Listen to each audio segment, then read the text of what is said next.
Thank you, beautiful, soulful friends. You are on the Oracle of the Feather Crown Tree, and we are going to do the Crown Chakra reading, which I do every Sunday. I start the round on Mondays with the Root Chakra, do one a day until we get to the Crown on Sundays. This reading will have two cards. The first one will speak for the Crown Chakra itself, and the second one will be from the Divine Chakra, which is going to come in to help align and progress the energies of our original Crown Chakra so we can keep growing as beings here and becoming greater masters with every lesson we are encountering. So the first card will be from the deck, Living with a Feather Heart. And the second card will be from the Divine Feminine, speaking for the Divine Chakra. So, our question we are going to ask is, how can I trust in inner guidance to be my true self?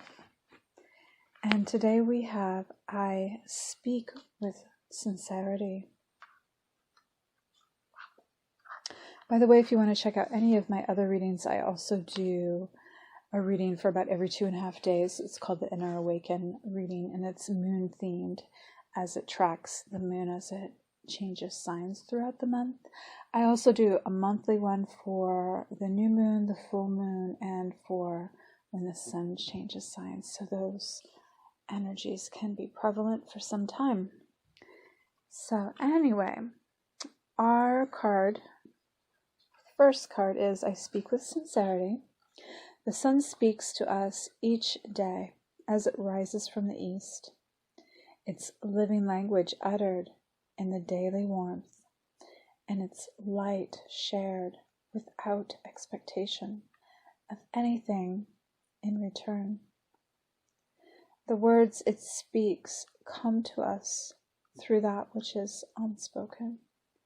The selfless illumination of the celestial sphere, offering light in order to allow the symphony of creation to continue to grow and evolve. As we speak, we create, and our words are consistently spelling a direct result with each vibration of sound.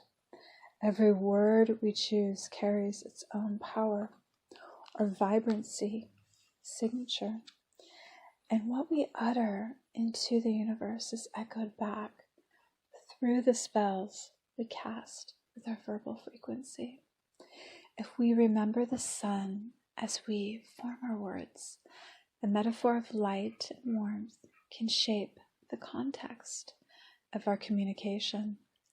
The virtue of sincerity in the spoken word can manifest if we lead our solar language. Radiate warmth with your words, offer light with your intention, and speak truth without expectation. Let what you spell allow others to rise, to grow, to be illumined with love as the darkness of fear is dissolved.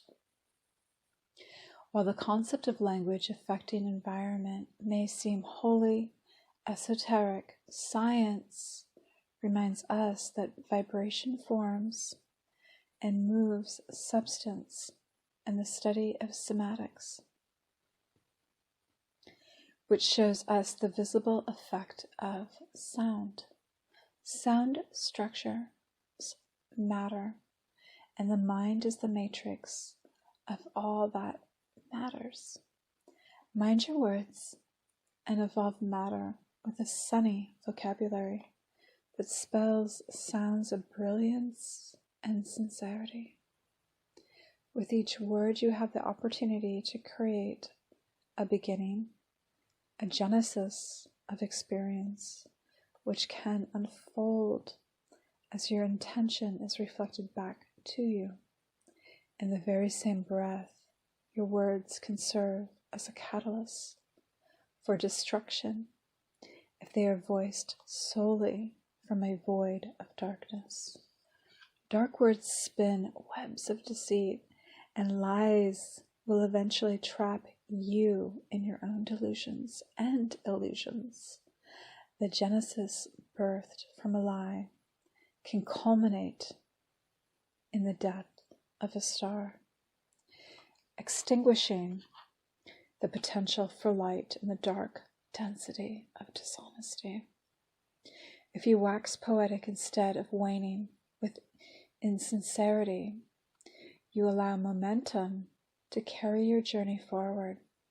However, if you choose to remain fluent in darkness, the downward spiral will continue until you become fully and wholly aware of your choices.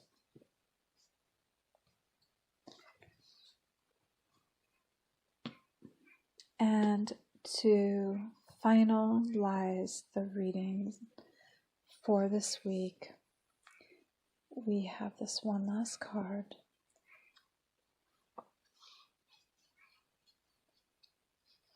Which is Sarada Devi, the Divine Mother.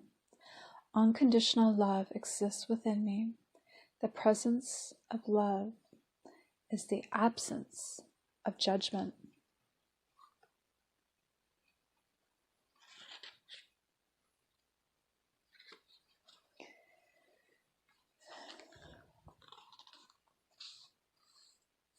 Sarada Devi loved all her disciples unconditionally and equally. In her teachings, she emphasized that there is no